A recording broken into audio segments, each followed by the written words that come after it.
du coup, vous êtes enseignant.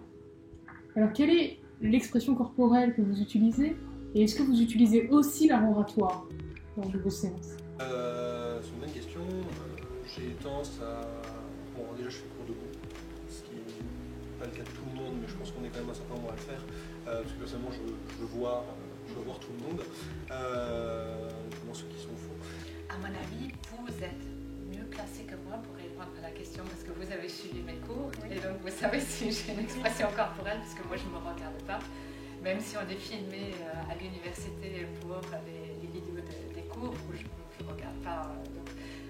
Il me semble que je gesticule pas mal, mais en tout cas je n'ai pas de stratégie d'utilisation d'une gestuelle particulière ou je n'ai pas de stratégie d'art oratoire que j'utilise dans le cadre de mes cours.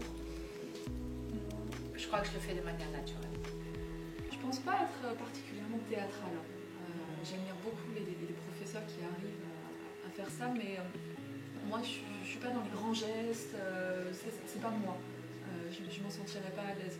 Par contre, je pense que c'est important d'avoir un ton qui n'est pas monotone.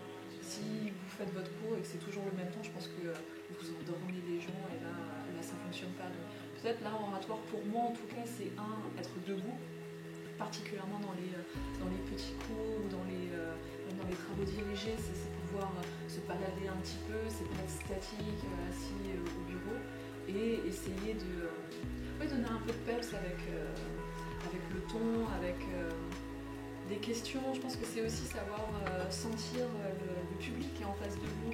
Même en amphi, si vous voyez que les étudiants ne comprennent pas quelque chose, ça se voit tout de suite. Vous les voyez, ils commencent à froncer les sourcils, ils s'arrêtent de noter pendant une minute ou ils regardent à côté parce qu'ils ne sont pas sûrs d'avoir compris. C'est aussi savoir faire des pauses d'art oratoire, de dire attention, ok là, j'ai vu que vous n'avez pas compris, on va reprendre. Je ne m'assieds pas derrière la chaire. J'essaie de ne pas trop bouger, même si c'est pas forcément naturel chez moi. Je suis debout, je crois à peu près calmement debout. J'essaie de rester calme. C'est déjà pas simple, mais j'essaie de rester calme. Je pense que, encore une fois, dans la perspective d'être écouté, plus qu'entendu, parce que ça, on a des micros, souvent, c'est pas très dur, il me semble qu'il faut du mouvement. Il faut du mouvement corporel, c'est-à-dire que vous adorez bouger dans l'amphithéâtre, ne serait-ce que pour aller parfois entamer une conversation avec une étudiante ou un étudiant dont je voyais qui s'ennuyait ferme, ou au contraire qui riait comme un fou.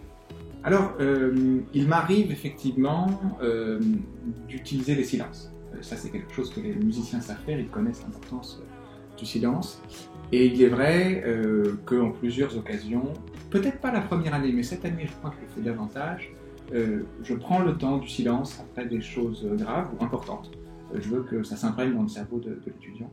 Après, cela étant dit, je sais que j'ai tendance à bouger un petit peu trop et à donner le mal de mer à certains de mes étudiants, mais ça me permet de mieux réfléchir quand je marche.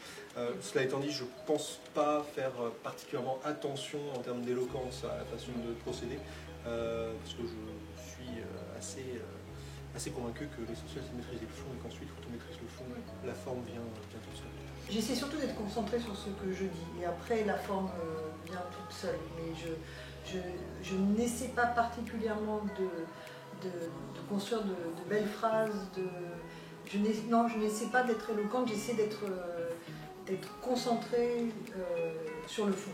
Par ailleurs, sur l'expression corporelle, j'ai tendance à parler avec un peu les mains. Alors, je ne suis pas au niveau de mes collègues italiens, mais venant d'une famille plutôt du sud, on essaye de bouger, d'utiliser les mains. L'art oratoire, on ne va pas décider qu'on est doué pour l'art oratoire, mais j'ai toujours aimé ça. C'est évidemment lié avec le théâtre. Donc, si on veut être passionnant et si on a une voix qui est précisément pas artistique, mais disons qu'on joue avec sa voix, je pense que c'est plus facile pour conserver l'attention d'un public. Vous avez beaucoup d'humour. Est-ce que vous l'utilisez finalement comme un art? De temps en temps, après moi, ma hantise, c'est de faire une blague et que personne ne gueule. Est-ce que vous utilisez l'humour? Je ne l'utilise pas comme une stratégie, là encore. Généralement, c'est parce qu'une idée me vient qui me fait moi-même sourire. Et dans ce cas-là, comme je crois que je suis relativement spontanée en cours, et donc ce qui me fait sourire, je le dis. D'accord. Et parfois, ça vient, parfois, voilà, c'est souvent l'inspiration du moment. Je pense pas que c'est des blagues. Par contre, je pense qu'il faut trouver des exemples qui font comme une mini-pause. Ça peut être long, hein, un cours de 2 heures ou un cours de 3 heures. C'est pas toujours évident d'avoir de la concentration sur une plage horaire finalement comme ça, assez étendue. Donc je pense qu'il y a les pauses, bien sûr, où tout le monde va fumer sa clope ou chercher son café. Mais il y a aussi ces mini-pauses où vous allez raconter comme une petite histoire qui est cadrée dans le cours, mais qui permet de relâcher ne serait-ce que 10 secondes l'attention, vous suivez l'histoire, c'est quand même un exemple qui vous permet de comprendre. J'ai des souvenirs d'avoir assisté moi-même à des cours où les blagues étaient visiblement préparées, parce que l'enseignant les disait même 2 fois pour qu'on puisse les noter, et c'est pas tout à fait ce que j'apprécie. Du coup, c'est quand même un plus pour un enseignant d'être Assurément. éloquent. Assurément, sinon on donne un polycopier. On donne un polycopier aux étudiants et on se dispense de l'enseignant. Je crois que la présence, tant qu'on aura des enseignants présents, il faut qu'ils puissent manier leur oratoire. Si vous deviez donner des conseils à vos collègues, est-ce qu'on en aurait certains? C'est la clarté, c'est d'essayer d'avoir des phrases simples, c'est ces choses-là peut-être où il faut vraiment faire attention pour que ça passe en étant conscient qu'un public d'étudiants prend des notes, donc il faut que ce soit possible. La clarté me paraît très importante, mais personnellement je n'ai pas de stratégie consciente.